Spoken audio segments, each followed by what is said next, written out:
नमस्ते दोस्तों, आज हम इलेक्ट्रॉनिक्स डिवाइड एंड सर्किट में सेमीकंडक्टर फिजिक्स जो 8वां चैप्टर है एस के सहदेव की बुक का वो देखने जा रहे हैं। इससे पहले हमने इंट्रोडक्शन जो देखा था सेमीकंडक्टर डिवाइसेस का या इलेक्ट्रॉनिक्स जो कंपोनेंट्स होते हैं उनका हमने बेसिक की रेजिस्टेंस या इंडक्टर या कैपेसिटर क्या होता है, इनकी प्रॉपर्टीज क्या होती है, तो उसके बारे में हमने बेसिक चीज देखा था। ठीक है, तो आज हम सेमीकंडक्टर फिजिक्स जो 8वां चैप्टर है तो उसमें कुछ पॉइंट्स हैं। तो ये पार्ट 1 है इस सीरीज का, ये पार्ट 1 है हमारा। ठीक है, सेमीकंडक्टर फिजिक्स जो 8वां चैप्टर है उसका पहला भाग है। तो आइए उसमें देखते हैं कि हम क्या क्या डिस्कस करेंगे। तो सबसे पहला आपका होगा इंट्रोडक्शन। तो इंट्रोडक्शन में बेसिकली हम देखेंगे कि जो सेमीकंडक्टर फिजिक्स है, ठीक है, तो उसके अंदर जो सेमीकंडक्टर डिवाइसेस है, तो सेमीकंडक्टर का यूज कौन कौन से सेमीकंडक्टर हम सेमीकंडक्टर डिवाइस बनाने में यूज करते हैं, ठीक है, इनकी प्रॉपर्टीज क्या होती है, बेसिक चीज देखेंगे। उसके बाद आता है हमारा Bohr's atomic structure. 9th class में आपने स्टडी किया था एटॉमिक एटम नाम से हमारा एक चैप्टर, चौथा चैप्टर हुआ करता था, जिसमें हमने वेरियस साइंटिस्ट जैसे रदरफोर्ड हो गया, थॉमस हो गया, उसके बाद नील्स बोर जो थे जिन्होंने एटॉमिक स्ट्रक्चर एक मॉडल बना के दिया था जो इनका लास्ट और परफेक्ट मॉडल था। तो नील्स बोर्स का जो एटॉमिक स्ट्रक्चर है हम उसके बारे में जानेंगे कि उसमें नील्स बोर ने एटॉमिक स्ट्रक्चर के बारे में क्या डिस्कशन किया या क्या डिस्क्राइब किया उन्होंने। ठीक है, उसके बाद हमारा आता है एनर्जी लेवल, एटम्स जो एनर्जी लेवल होते हैं, फिर एटम्स के एनर्जी बैंड्स क्या होते हैं, ठीक है, और इनके इम्पोर्टेंस क्या होता है एनर्जी लेवल या एनर्जी बैंड के। फिर जो इम्पोर्टेंट होता है एनर्जी बैंड का सॉलिड स्टेट्स में, लाइक कंडक्टर कह लो, इंसुलेटर या सेमी कंडक्टर। ठीक है, उसके बाद हम क्लासिफिकेशंस देखेंगे, जैसे प्रीवियस क्लासेस मतलब जैसे 9th या 10th क्लास में आपने स्टडी किया होगा कि कंडक्टर, नॉन कंडक्टर, ठीक है, और सेमीकंडक्टर जो होता है उनको आपने डिस्क्राइब किया था कि उनकी क्या क्या प्रॉपर्टीज हो जाती है, किन बेसिस पे उन्हें हम कंडक्टर कहते हैं या इंसुलेटर कहते हैं। ठीक है, तो इसमें हम क्या होता है एनर्जी बैंड के आधार पे हम क्लासिफिकेशन करेंगे सॉलिड्स का। ठीक है, उसके बाद सेमीकंडक्टर की प्रॉपर्टीज क्या है, ठीक है, मोस्ट इम्पॉर्टेंट है। इससे रिलेटेड क्वेश्चन ना अब बीटी जो है बोर्ड ऑफ टेक्निकल एजुकेशन जो हुआ करता था डिप्लोमा में, उससे क्वेश्चन आए थे। ठीक है, अब प्लस पॉइंट क्या होता है कि जो आपके एसएससी जेई हो गए तो उनमें भी 1 नंबर का क्वेश्चन इनसे पूछ लिया जाता है। ठीक है, फिर उसके बाद बैंड्स देखेंगे हम सेमीकंडक्टर में क्या होता है। ठीक है, तो इंट्रोडक्शन से शुरू करते हैं। तो जैसा कि सेमीकंडक्टर, जैसे कि जर्मेनियम हो गया जिसका एटॉमिक नंबर 32 हो जाता है, सिलिकॉन जिसका एटॉमिक नंबर 14 होता है, कार्बन, सेलेनियम, ये सारे क्या है, ना तो कंडक्टर होते हैं ना ही इंसुलेटर होते हैं। अर्थात जो इनकी प्रॉपर्टीज हो जाती है तो देयर कंडक्टिविटी जो होती है वो लाइज करती है conductor, conductivity of conductor and insulator, इनकी कंडक्टिविटी कंडक्टर और इंसुलेटर के बीच लाई करती है। कहने का तात्पर्य यह है कि ये ना कंडक्टर होते हैं ना ही इंसुलेटर होते हैं। ठीक है, तो सेमीकंडक्टर का हम यूज क्या करते हैं, तो जो सॉलिड स्टेट डिवाइसेस आते हैं लाइक डायोड, ट्रांजिस्टर, जैसे कि आप पिक्चर में देख रहे होंगे ये एक डायोड है, तो इन डायोड को बनाने के लिए हम जैसे जर्मेनियम, सिलिकॉन, हम इनका यूज करते हैं। ठीक है, उसके बाद ये हमारा एक ट्रांजिस्टर है, ठीक है, जिसके 3 टर्मिनल है। बेसिक जो है इसके बारे में वो मैंने फर्स्ट वीडियो में बता रखा है, तो अगर आपको बेसिक जानना हो तो आप वो वीडियो देख सकते हैं जिसमें इसके टर्मिनल्स हैं, एमीटर, बेस, कलेक्टर। ठीक है, ये भी एक तरह का ट्रांजिस्टर ही है। ठीक है, नेक्स्ट देखते हैं हम बोर्स एटॉमिक स्ट्रक्चर। ठीक है, तो 9th क्लास में हमने ऑलरेडी पढ़ रखा है कि नील्स बोर्स थे जिन्होंने एटॉमिक स्ट्रक्चर्स के बारे में बताया था। ठीक है, तो इन्होंने क्या बताया कि जो एक एटम्स हो जाता है वो कंसिस्ट करता है nuclear which contain neutron and proton. आप ये देखिए, मान लीजिए ये एक न्यूक्लियस ले लेते हैं एटॉम का, तो इसके अंदर क्या होगा, न्यूट्रॉन, थोड़ा बड़ा कर लेता हूँ इसे। ठीक है, अब देखते हैं, जैसे मान लीजिए ये न्यूक्लियस है, ठीक है, किसी भी एटम्स का, तो इसके अंदर न्यूट्रॉन होगा आपका, प्लस में क्या होगा, प्रोटॉन होगा। ठीक है, तो एक बार कमेंट में बताइए कि प्रोटॉन का चार्ज क्या होता है। ठीक है, प्रोटॉन पे क्या होता है, प्लस का चार्ज हो जाता है। क्या होता है, प्लस का। तो न्यूक्लियस में कौन सा चार्ज होगा, न्यूट्रॉन। न्यूट्रॉन का चार्ज कोई बता सकता है?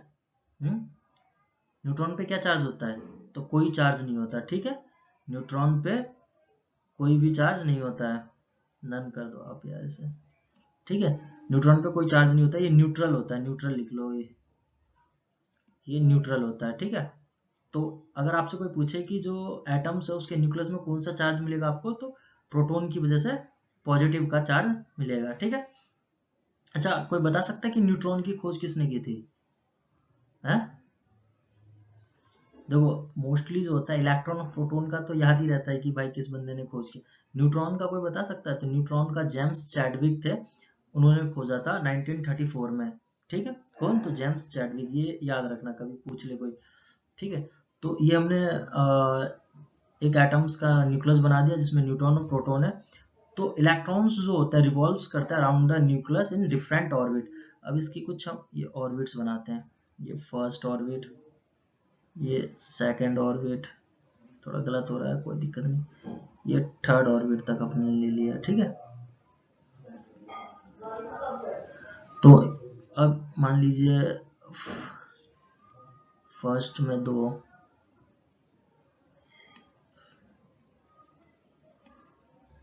ठीक है, ये मान लीजिए ये इलेक्ट्रॉन्स है, ठीक है। तो नील्स बोर ने क्या किया, जो इलेक्ट्रॉन्स है, ठीक है, ये न्यूक्लियस के चारों तरफ एक सर्टेन ऑर्बिट्स में जो होता है सर्कुलर पाथ पे ये रिवॉल्व करते रहते हैं, ठीक है। तो न्यूक्लियस जो होता है उसके पास क्या होता है, जैसे मैंने बताया था आपके पास कि न्यूक्लियस में क्या होता है, पॉजिटिव चार्ज हो जाता है जो अट्रैक्ट करते हैं किसको, इलेक्ट्रॉन्स को। तो कोई बता सकता है इलेक्ट्रॉन्स का चार्ज क्या होता है? इलेक्ट्रॉन्स पे नेगेटिव चार्ज हो जाता है, ठीक है। तो the electrons would fall into the nucleus if they don't have the required centrifugal force of the motion, ठीक है। तो इसमें क्या कहा गया है कि जो ये पॉजिटिव चार्ज है न्यूक्लियस का, वो इलेक्ट्रॉन्स के नेगेटिव चार्ज को अट्रैक्ट करता है, ठीक है। तो इस बिहाफ पे हम ये कह सकते हैं कि जो इलेक्ट्रॉन्स है वो तो न्यूक्लियस में मतलब गिर जाएगा, ठीक है। तो जो सेंट्रीफ्यूगल फोर्स हो जाता है इस न्यूक्लियस का, वो ऐसा होने से रोकती है, ठीक है। फिर हमारा फोर्थ पॉइंट है कि इलेक्ट्रॉन्स जो होते हैं ईच परमिटेड ऑर्बिट, उनके पास एक certain fix amount of energy हो जाता है। तो जो लार्जर ऑर्बिट है जैसे ये बाहर का है, तो इसके पास ज्यादा एनर्जी होगी as compare to inner orbit, ठीक है। तो an electron is lifted to the higher orbit if some additional energy is given to its, हो जाता है। तो जैसे हमें पता है कि जो हमारा आउटर ऑर्बिट है या लार्जर कह लो, रेडियस में जो बड़ा है, अगर देखा जाए तो इसका रेडियस क्या होगा, सबसे बड़ा होगा, ठीक है। तो अगर आप इसमें थोड़ा सा भी एडिशनल एनर्जी देते हो यानी एक्सटर्नल एनर्जी देते हैं, तो इसके जो इलेक्ट्रॉन्स होंगे वो लिफ्ट कर जाएंगे, जंप कर जाएंगे। तो जो हमारे इलेक्ट्रॉन्स जंप करते हैं, ठीक है, तो वो एक बार देखते हैं। फिर उसके बाद हमारा क्या होता है, an electron is lifted to higher orbit if some additional energy is given to it. तो सिलिकॉन एटम्स जो होता है उस पर 4 इलेक्ट्रॉन्स हो जाते हैं आउटर पे, जैसे हमने 14 देखा था। सिलिकॉन का एटॉमिक नंबर क्या था, 14। जब हम अरेंज करते हैं मतलब ऑर्बिट्स में इलेक्ट्रॉन्स को 2, 8, 18 कुछ ऐसे करके सर्टेन नंबर में डालते हैं, ठीक है, जो प्री डिफाइन है। तो 14 है तो 2, 8 डाल दिया, तो लास्ट में कितना बचा आपका, 4। तो जिसके भी लास्ट वाले ऑर्बिट में 4 इलेक्ट्रॉन्स बचते हैं तो उनको हम टेट्रावेलेंट एटम कहते हैं। क्या कहते हैं? ये एक टर्म याद रखना आप, टेट्रावेलेंट एटम क्या कहते हैं, इसे कहते हैं। इसके रिगार्डिंग भी एसएससी जेई में पूछा गया है क्वेश्चन, ठीक है, कि टेट्रावेलेंट किसे कहते हैं, ठीक है, पेंटावेलेंट होता है। तो ये सारी चीजें हम आगे देखेंगे, ठीक है। उसके बाद हमारा नेक्स्ट आता है एनर्जी लेवल, देखते हैं हम, ठीक है। तो जो इलेक्ट्रॉन्स हो जाता है आउटर ऑर्बिट में, वो कुछ एनर्जी को पोसेस करते हैं जो इनर ऑर्बिट से ज्यादा होता है, जैसा हमने पहले देख रखा था। और the first orbit represent the first energy and second orbit, जैसा कि ये आप एक एटम, ये एटम का न्यूक्लियस है, ठीक है। तो उसके बाद जो हमारा फर्स्ट एनर्जी लेवल होता है उसके अंदर कितने इलेक्ट्रॉन्स रहेंगे, 2 इलेक्ट्रॉन्स रहेंगे। फिर उसके बाद सेकंड एनर्जी में 8 इलेक्ट्रॉन, थर्ड में 18 इलेक्ट्रॉन्स और फोर्थ में 18 प्लस इलेक्ट्रॉन्स, इस तरह हम डालते हैं, ठीक है। तो ये हमारा एनर्जी लेवल हो गया। उसके बाद आता है हमारा एनर्जी बैंड हो जाता है। तो जो रेंज होता है एनर्जी जो possessed by the electrons of the same orbit in the solid is known as the energy bands हो जाता है, ठीक है। तो ये मान लीजिए आप, जैसे हम मान देखते हैं कि ये बैंड है, ठीक है। तो जो टॉप मोस्ट होता है हमारा, वो होता है कंडक्शन बैंड। कौन सा होता है? कंडक्शन बैंड होता है। और जो नीचे होता है, ये होता है हमारा बैलेंस। सही से लिख लें।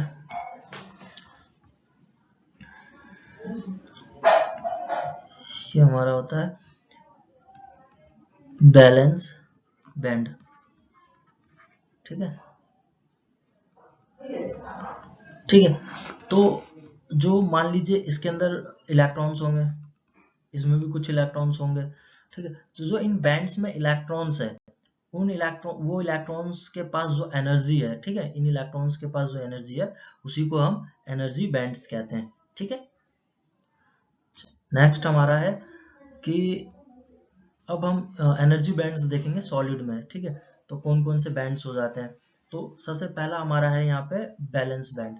तो जैसा कि मैंने दिखाया कि बैलेंस बैंड क्या होता है, सबसे नीचे होता है, ठीक है। तो बैलेंस बैंड क्या होता है? तो ऐसा बैंड जिसके अंदर क्या हो जाता है, बैलेंस इलेक्ट्रॉन्स पाए जाते हैं। कौन से इलेक्ट्रॉन्स होंगे? बैलेंस होंगे, ठीक है। तो जो हमारा बैलेंस बैंड होगा, वो या तो कंप्लीटली फिल होगा या पार्सली हो सकता है, ठीक है। फिर उसके बाद आता है हमारा कंडक्शन बैंड। तो इसके अंदर कंडक्शन बैंड में हमारे क्या होते हैं, फ्री इलेक्ट्रॉन्स हो जाते हैं, फ्री इलेक्ट्रॉन्स, ठीक है।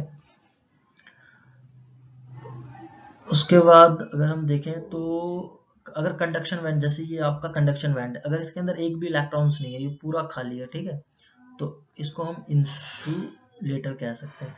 मोस्टली आप ये देखिए, जैसे कंडक्टर, सेमीकंडक्टर या इंसुलेटर जो डिफाइन करते हैं, उस पर बहुत ही इंपॉर्टेंट रोल होता है कंडक्शन बैंड का, ठीक है।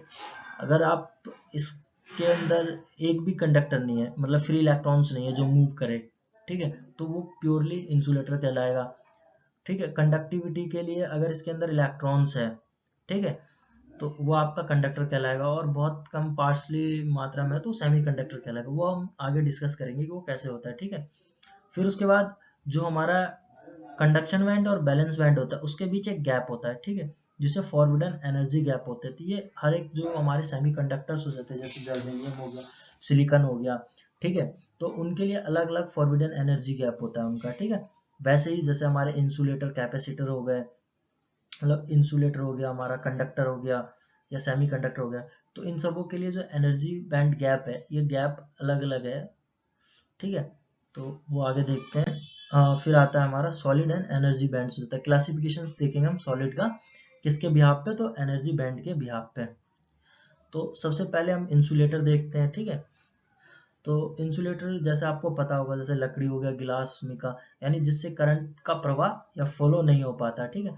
तो इंसुलेटर की अगर हम बात करें, तो कंडक्शन बैंड और बैलेंस बैंड के बीच जो डिस्टेंस हो जाता है, वो कहता है वो 8 EV से ग्रेटर देन होगा, ठीक है, या तो 8 EV होगा या ग्रेटर देन 8 EV, नियरली 15 मान के चलिए EV, ठीक है।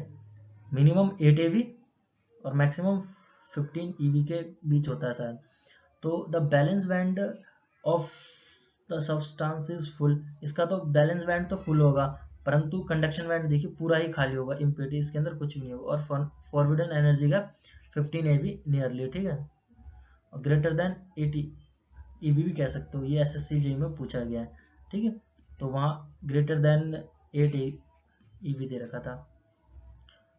नेक्स्ट हमारा आता है कि कंडक्टर। तो कंडक्टर आपको पता ही होगा, जैसे कॉपर, एल्यूमिनियम, जिससे इलेक्ट्रॉन्स क्या थे, इजीली फ्लो कर जाते हैं, ठीक है। तो जो कंडक्टर के केस में जो हमारा बैलेंस बैंड होता है और जो कंडक्शन बैंड होता है, ठीक है, उनके बीच जो फॉरबिडन एनर्जी गैप होगा, वो क्या होगा, 0 होगा, ठीक है। कोई भी फॉरबिडन एनर्जी गैप यहाँ पे नहीं है। उसके बाद आता है हमारा सेमीकंडक्टर। तो जैसे कार्बन हो गया, सिलिकॉन हो गया, जर्मेनियम हो गया, दो इलेक्ट्रिकल कंडक्टिविटी इनकी जो करती है, कंडक्टर और इंसुलेटर के बीच लाई करती है। तो जो इसका बैलेंस बैंड होता है, वो तो कंप्लीटली फिल है, ठीक है। एंड कंडक्शन बैंड क्या होता है, ऑलमोस्ट इम्पेटी ही होता है। और एन देखो इनके भी जो फॉरबिडन एनर्जी गैप जो है ना वो इम्पोर्टेंट होता है, वो आपको याद रखना है। वो कितना होता है, 1 eV होता है किसमें, तो सेमीकंडक्टर में। अब हम प्रॉपर्टीज देखते हैं, ठीक है। जो जैसे मान लीजिए कोई भी चीज हम पहले जैसे कंडक्टर की, इंसुलेटर की, इन सब की क्या होती है, प्रॉपर्टीज हो जाती है। तो वैसे ही सेमीकंडक्टर की भी कुछ प्रॉपर्टी होती है, ठीक है। तो सबसे फर्स्ट प्रॉपर्टी हमारी क्या हो जाती है, तो रेसिस्टिविटी के रिगार्डिंग है कि जो सेमीकंडक्टर रेसिस्टिविटी होती है सेमीकंडक्टर की, वो लेस देन तो इंसुलेटर होता है पर मोर देन कंडक्टर होता है। जैसे एक एग्जांपल लेते हैं हम कि पहला अगर हम कॉपर की बात करें, तो कॉपर आप लोगों को पता है क्या है, एक कंडक्टर है। कॉपर क्या है, छोड़ो यार ये इरेज नहीं हो रहा। तो कॉपर क्या है, आपका एक कंडक्टर है, ठीक है। तो इसकी रेजिस्टिविटी अगर हम बात करें तो 1.72 इंटू 10⁻⁻8 ओम पर मिली होता है, ठीक है। उसी प्रकार अगर हम जर्मेनियम देखें तो जर्मेनियम एक सेमीकंडक्टर है। तो जर्मेनियम सेमीकंडक्टर, उसकी रेजिस्टिविटी क्या होती है, 0.63, ठीक है। अच्छा, उसके बाद हमारा आता है ग्लास। ग्लास क्या है, तो ये एक इंसुलेटर है, ठीक है। क्या, इंसुलेटर। और इसकी रेजिस्टिविटी क्या होती है, 9 इंटू 10⁻11, ठीक है। अच्छा, चौथा हमारा क्या आता है, नाइक्रोम, ठीक है। ये नाइक्रोम है, ये क्या है, एक रेजिस्टेंस मटेरियल है, ठीक है। रेजिस्टेंस मटेरियल है। तो आपको पता है रेजिस्टेंस मटेरियल क्या होता है, ये इनकी मेल्टिंग पॉइंट जो होती है बहुत ज़्यादा हाई होती है। जैसे नाइक्रोम आर्स के वायर हो गए, ये हीटर वीटर बनाने में बहुत ज़्यादा यूज होते हैं, ठीक है। तो अब जैसे कि हम देख रहे हैं जो कॉपर है, ठीक है, तो उसकी जो रेसिस्टिविटी है, ये सेमीकंडक्टर है और ये हमारा ग्लास इंसुलेटर है, ठीक है। तो जो हमारा सेमीकंडक्टर है जर्मेनियम, उसकी जो रेजिस्टिविटी है, ठीक है, वो इस इंसुलेटर से तो कम है, ठीक है। मतलब जितना ज्यादा गिलास किसी करंट को अपने में से फ्लो नहीं होने देगा, मतलब इसकी रेजिस्टिविटी ज्यादा है, ठीक है। पर कंडक्टर से इसकी रेजिस्टिविटी क्या है, कम है, मतलब ज्यादा है। यहाँ मोर होगा, कंडक्टर से ज्यादा रेजिस्टिविटी और इंसुलेटर से लेस है, यानी कम रेजिस्टिविटी, ठीक है। वैसे ही हम इसका लेते हैं, हम नाइक्रोम वायर्स का। नेक्स्ट हमारा है कि semiconductor have negative temperature coefficient, ठीक है। तो नेगेटिव टेम्परेचर कोएफिशिएंट जैसा कि आपने पढ़ा होगा, इंसुलेटर, कंडक्टर, ठीक है, सबों के टेम्परेचर कोएफिशिएंट होते हैं। जब आप नेटवर्क थ्योरी पढ़ेंगे तो वहां पे अल्फा देखेंगे, अल्फा को टेम्परेचर कोएफिशिएंट, ठीक है, टेम्परेचर कोएफिशिएंट को अल्फा से डोनेट करते हैं। तो हमें पता है कि जो हमारा कंडक्टर होता है, ठीक है, तो उसका जो टेम्परेचर कोएफिशिएंट होता है वो क्या होता है, पॉजिटिव होता है। पर सेमीकंडक्टर की हम बात करें तो उसका जो टेम्परेचर कोएफिशिएंट होता है वो क्या होता है, नेगेटिव होता है। ये एक नंबर में आपसे पूछा जा सकता है, बीटी में भी पूछा गया और एसएससी जेई में भी। मैं अभी डीआरडीओ का पेपर दे के आया था, तो उसमें ये क्वेश्चन था कि जो कंडक्टर होता है उसका पॉजिटिव टेम्परेचर कोएफिशिएंट होता है या नेगेटिव, ठीक है। तो वो आप एक बार देख लेना। तो क्या होता है कि when a suitable metallic impurities like arsenic, gallium, etc. is added to a semiconductor, it changes the current conducting properties of the semiconductor, ठीक है। अभी हम आगे जब नेक्स्ट चैप्टर पढ़ेंगे तो उसमें हम देखेंगे कि जो अर्शनिक हो गया, गैलियम हो गया, ये कुछ इम्प्योरिटीज हो जाती है जो हम प्योर हमारे सेमीकंडक्टर होते हैं जो एन टाइप पी टाइप, तो उनमें उनकी प्रॉपर्टीज को चेंज करने के लिए, ताकि उसकी जो करंट कंडक्टिंग प्रॉपर्टीज हो उसमें डिफरेंस आ सके, इसको ऐड करते हैं, ठीक है। तो हम थे ये नेगेटिव टेम्परेचर कोएफिशिएंट। तो नेगेटिव टेम्परेचर कोएफिशिएंट का मतलब होता है कि जब आप टेम्परेचर को बढ़ाएंगे, ठीक है, जब आप टेम्परेचर को बढ़ाएंगे तो इसको इरेज करते हैं। टेम्परेचर के बढ़ने पे जो इसका रेजिस्टेंस हो जाता है क्या हुआ, डिक्रीज हो जाता है। अर्थात क्या होगा, ये बिहेव लाइक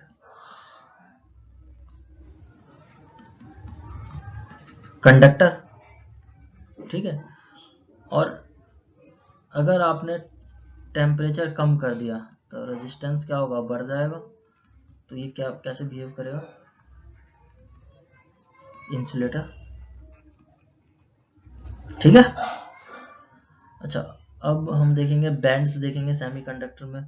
तो जो सेमीकंडक्टर में होता है तो मोस्टली कोवलेंट बैंड्स बनता है, ठीक है। शेयरिंग ऑफ बैलेंस इलेक्ट्रॉन्स, ये आप देख लेना, ये मोस्ट इंपॉर्टेंट है। तो पूछ सकते हैं आपसे कि जो हमारे सेमीकंडक्टर होते हैं उनमें कौन सा बैंड्स बनते हैं, ठीक है।